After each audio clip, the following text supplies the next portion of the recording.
the things that feel like, oh my God, I could die from this. What people often do when they're traumatized is they numb out their bodies. Thanks for listening to Guidance in Recovery. I'm Keegan Reed, and every week I speak with guests as we honestly explore recovery, sobriety, the struggles that come with it, and we find things that help us in our recovery journeys. In this episode, we're speaking to Dr. Bruce Chalmer. He's going to let us know that we're not crazy just because we have emotions, and just because we might have fallen into addiction trying to escape those emotions, we're also still not crazy. Stick around for a powerful episode, and this is just part one. So why don't you give us a quick rundown for the people that didn't listen to the last episode of what the passion paradox is? Absolutely. Yeah. And that's a great entry point. What is this? What is the passion paradox?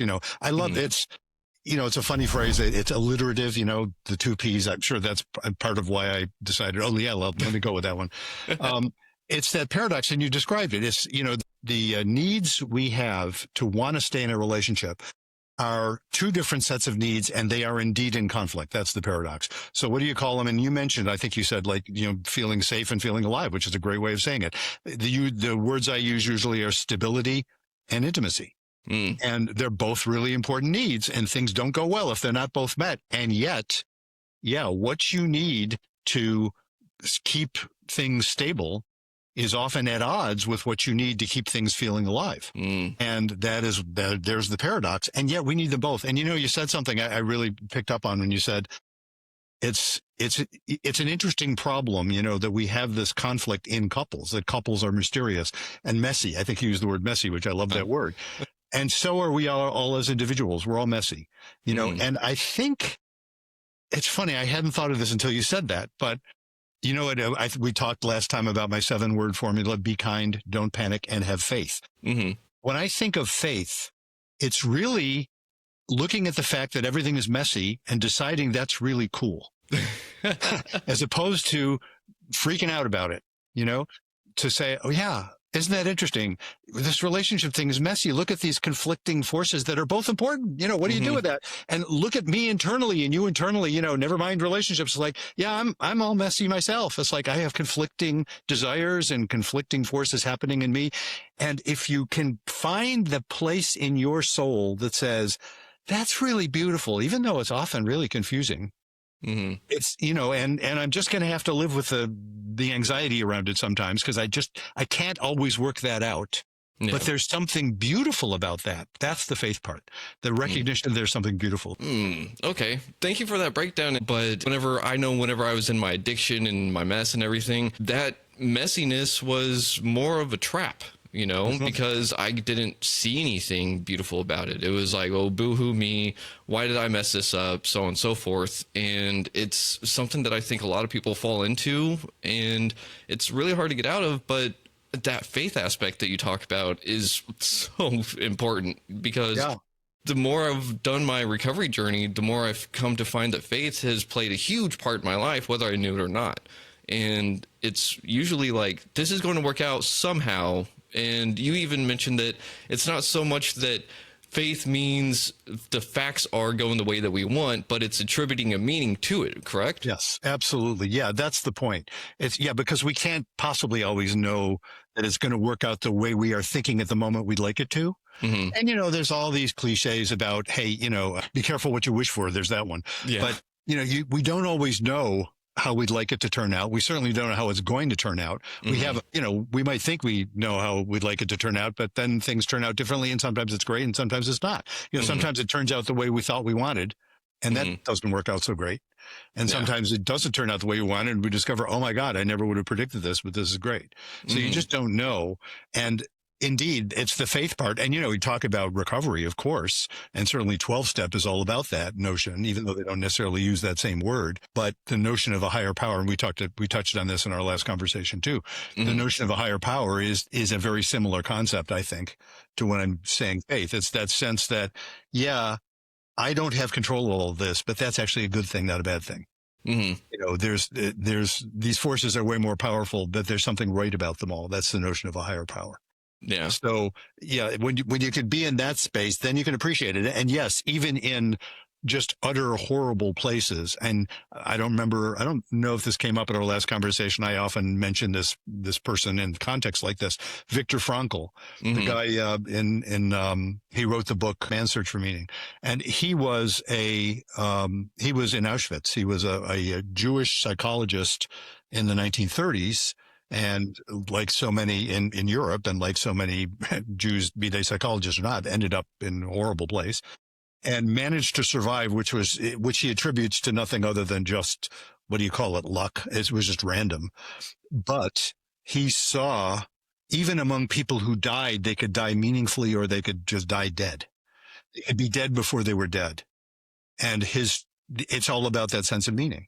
It's recognizing that, yeah, even as we face death, and look, we all face death eventually. That's how it goes. Yeah. And there's something beautiful about that too. You know, Hmm. it makes life all the more beautiful and precious because we know it's finite. Hmm. And to be able to live meaningfully, knowing fully that death is at the end of it, Hmm. is a beautiful thing. I think it's a beautiful thing. That's what I mean by faith. Yeah. Yeah. And I think you're entirely right. It is a beautiful thing, but it's also kind of scary at the same time because a lot of the time it's a lot of the unknown. Yeah. And one of the things that I've kind of recognized in my own journey is that as I've gone about, kind of like what you were saying, I may wish for certain things, and sometimes I get what I wish for, and holy cow, you're right. Like, I got to be careful with that. And it was my emotions that were driving me to do that kind of wishing. And that's the thing, is that that same emotion can just fade and go away and change, and the situation may not follow.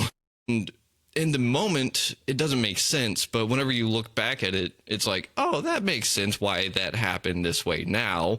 And right before we had our this call started, I had asked one of my tarot decks, just like, hey, what is some things that we can talk about, or what does the audience kind of need to hear? And I had 3 cards pop out, and I think that they kind of go well with trying to figure out a messy situation or relationship, either with ourselves or especially with other people. And the first card that popped out was the 8 of Swords. And so the 8 of Swords is about having like a mental imprisonment, but it's usually from our own perspective, and I feel that that's how a lot of us kind of get into this situationship, as I've heard it be called, or relation slips, or just in. I haven't heard that one. Wow, that's a new one. To me, I've heard situationship. I have not heard of relation slips. I like that. I can't take credit for that. That was Command Sergeant Major over at Nehemiah. So whenever it comes to like the 8 of Swords energy, it's about having this self-imprisonment, and how do you think that we end up in this kind of imprisonment with ourselves or with other people in relationships or relationships? Yeah, great question. And it's such an interesting way of framing it. I hadn't thought of it. I mentioned before you started recording, I know virtually nothing about tarot other than that you described it's a spiritual practice, which I certainly, I know lots of people are into that. I just don't happen to know much about it. But that's such an interesting way of framing it, that we create in some ways our own traps, and through what we could say is lack of faith. Mm-hmm. And it isn't, and it's utterly understandable. I think it's so human, because, and maybe I'm getting like too highfalutin here, philosophical, but what the hell, we'll go for it. Yeah. It's the whole life and death business. It's like, damn it, because we are evolved. Mm-hmm. And totally makes sense that we are not supposed to like death. If we were okay with death, we wouldn't live so long. So, right? I mean, obviously. So as a species, and it's pretty much true of any species, you try to avoid it at least until you can reproduce. That's the way natural selection works. So of course we don't like things that scare the living shit out of us. Mm-hmm. The things that feel like, oh my God, I could die from this. Mm-hmm. We're going to try and avoid that. That's what fear and panic are all about. They are necessary capabilities. It's funny to call, panic a capability. But it is, you need it. If you're under attack, that's our brains and bodies do all the stuff necessary to take care of us if we are literally under attack, some animal or person or whatever is attacking us. So that phenomenon is a necessary capability, but look what it does. You can't think clearly And fear itself, of course, is by design of evolution, if that's not a contradiction in terms, and I don't think it is. Yeah, the way we've evolved, it's that it's really unpleasant. It's supposed to be unpleasant. Panic is supposed to be unpleasant, because that says, I want to avoid this feeling. But we find ways of avoiding the feeling. Folks who are involved in the recovery world will certainly recognize this concept very well, that people get into substances for good reasons. Usually it's rarely because they're nuts. Yeah. In fact, I don't think it's ever because they're nuts. Even people who have like serious mental illness or whatever are using it to dampen down incredibly painful emotions. So it's not a crazy thing to get into, but it's a way of avoiding that fear. Avoiding fear is a totally natural thing to do, but it has that nasty side effect of having us then feel trapped. If the only ways out, potential ways out, seems scarier than where we are, we feel. Ooh. And that's, lots of couples coming to me are in that sort of predicament. They know things feel bad. They're afraid in various ways, among other things, afraid often of losing the relationship. And yet they know things feel bad.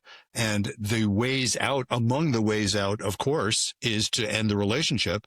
But that's even scarier for many people. I totally understandably. Yeah. It's not what they want. And they have no idea that doing that, it wouldn't necessarily make things better.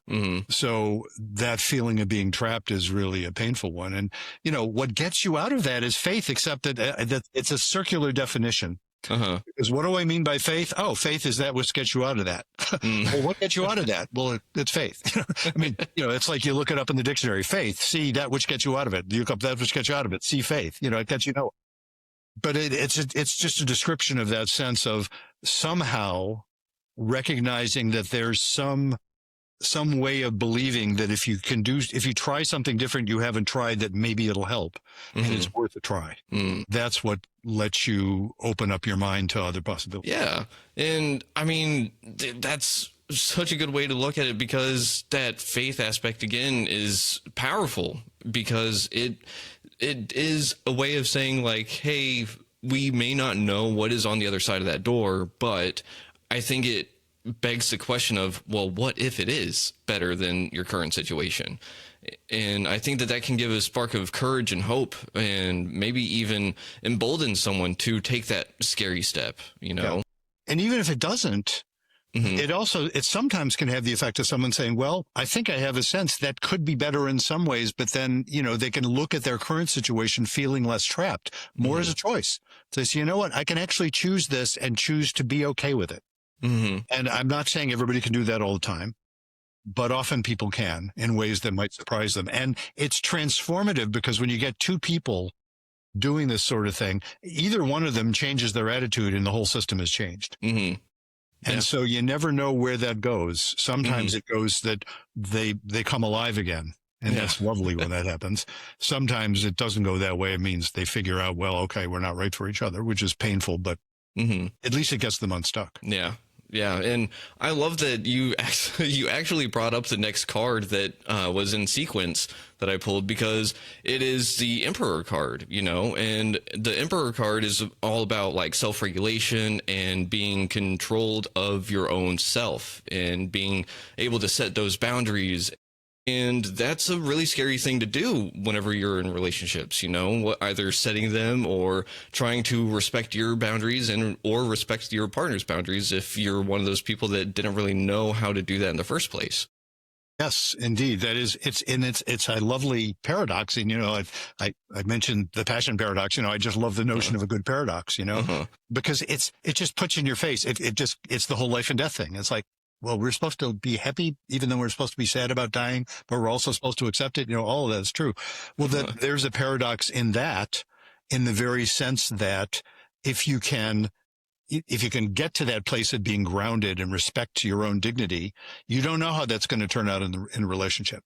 It's relationships are all about simultaneously wanting to fuse with someone and also, really importantly, maintaining your individual integrity. And often simultaneously, which sounds like it's impossible, but sex is about that.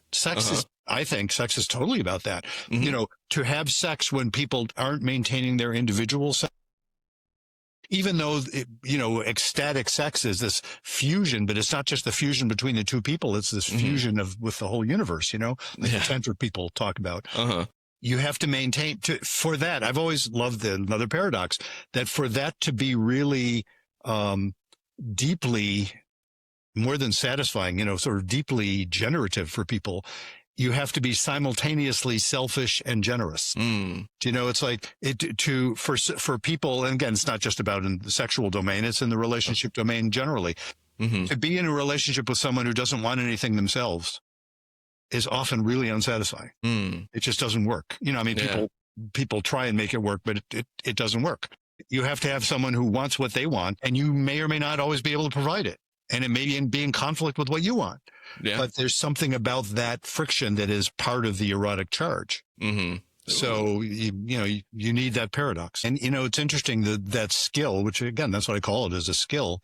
What it involves is, radical respect for yourself and radical respect for the other, both.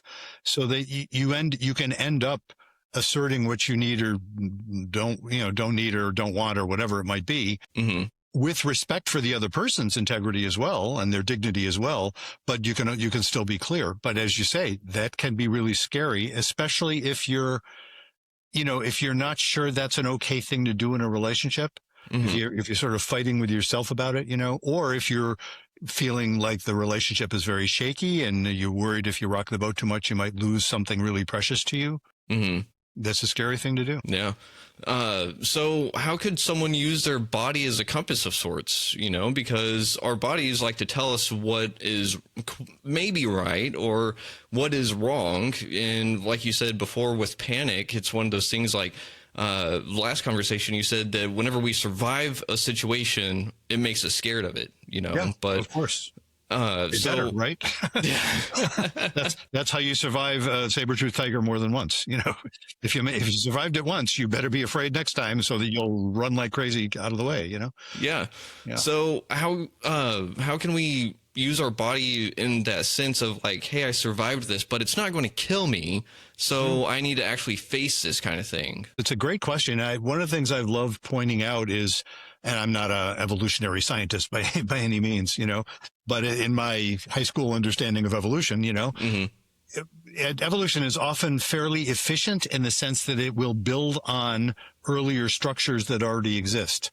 So even the reptiles have structures of getting into a panic. They tend to freeze more than run, Yeah. But they have that structure too, the ability to recognize something that is dangerous or has been dangerous and do something out of the ordinary, like freeze, or other animals, maybe it's run. If they're prey animals, they tend to run.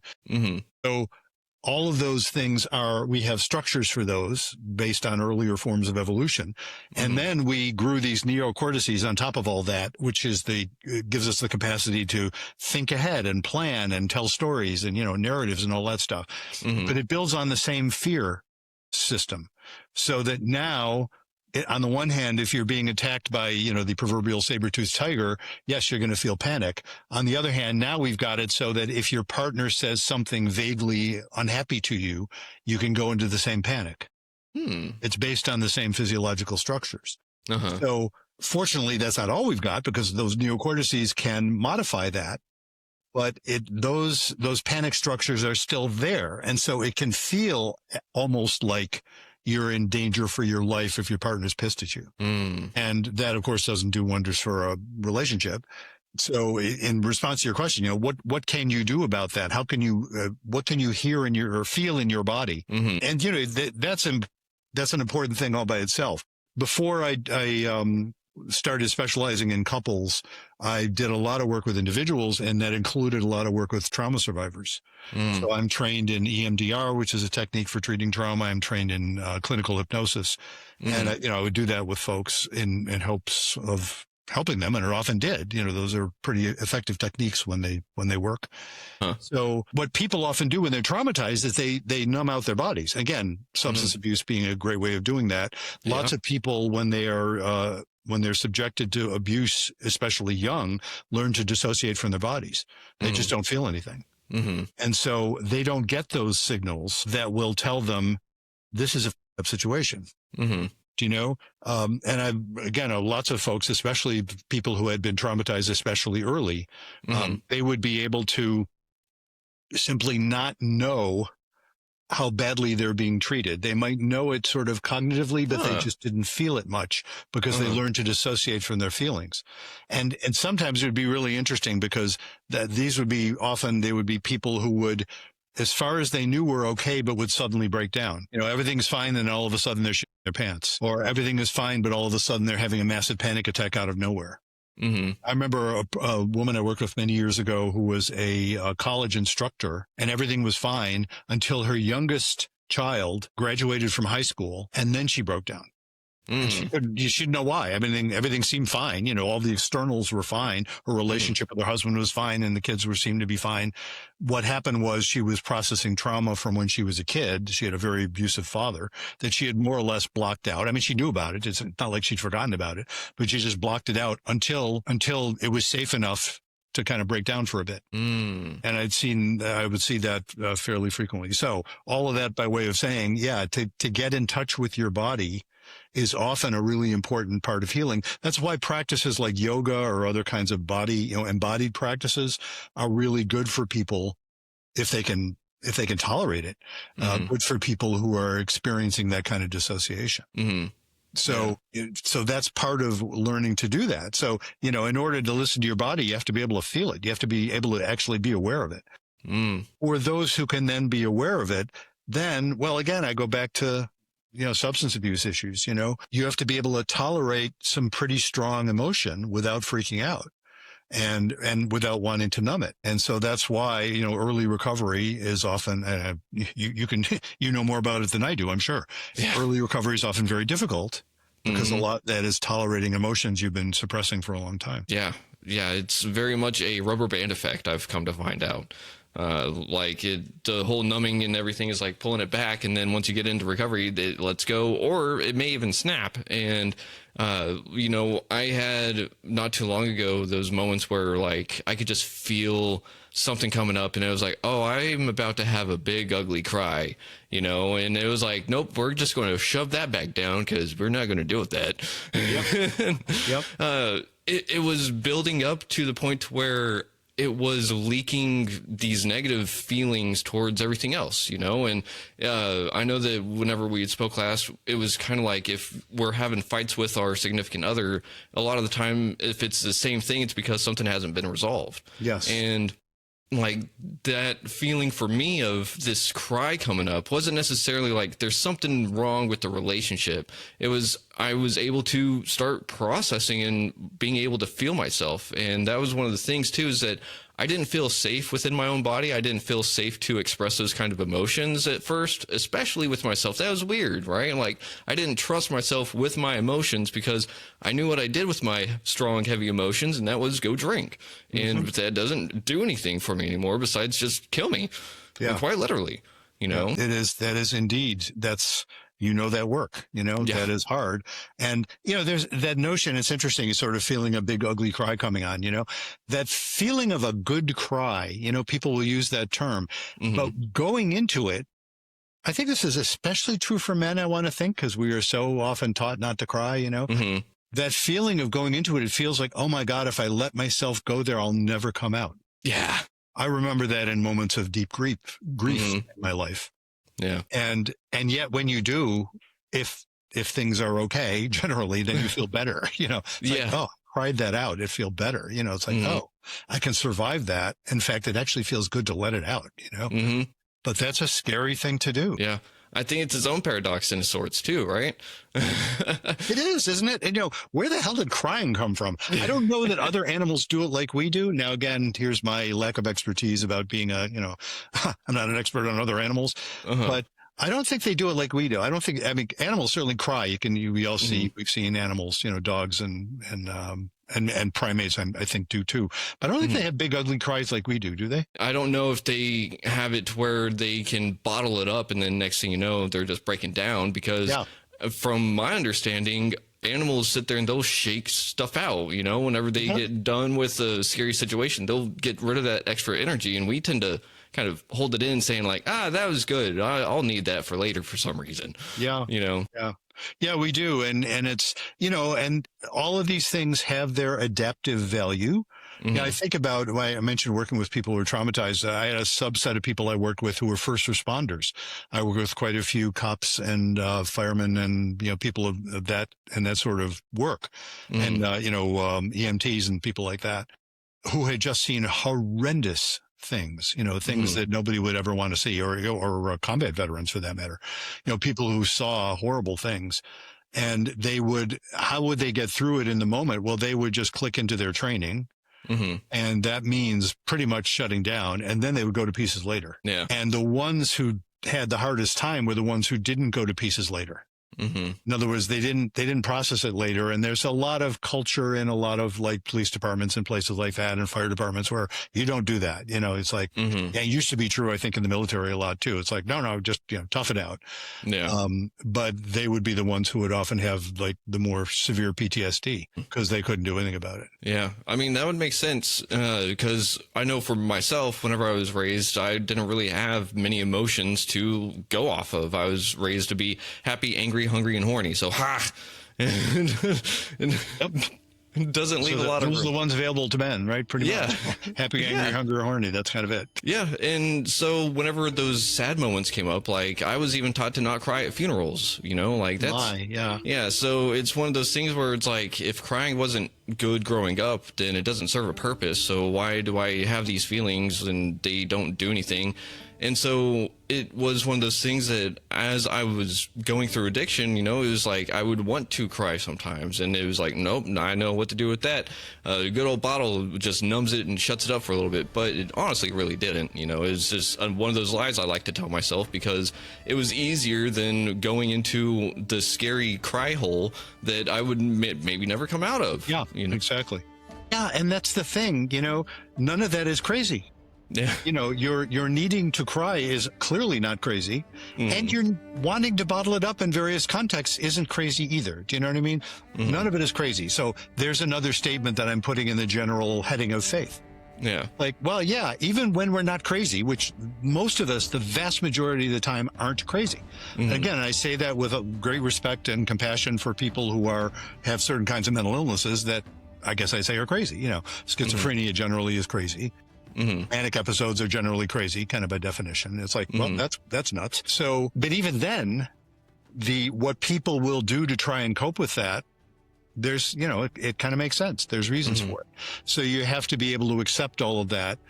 And then you've got, again, the faith part, you know, then you got a shot at saying, okay, wait a minute, maybe I can experience this and not panic about experiencing it. It's the same thing about going into the cry hole, you know, maybe I can experience this, accept that there's probably really good reason for it, and actually be okay. Yeah. Don't even know that going in, but that's the leap of faith, you know? Yeah. And then when you do that, then it usually works out better.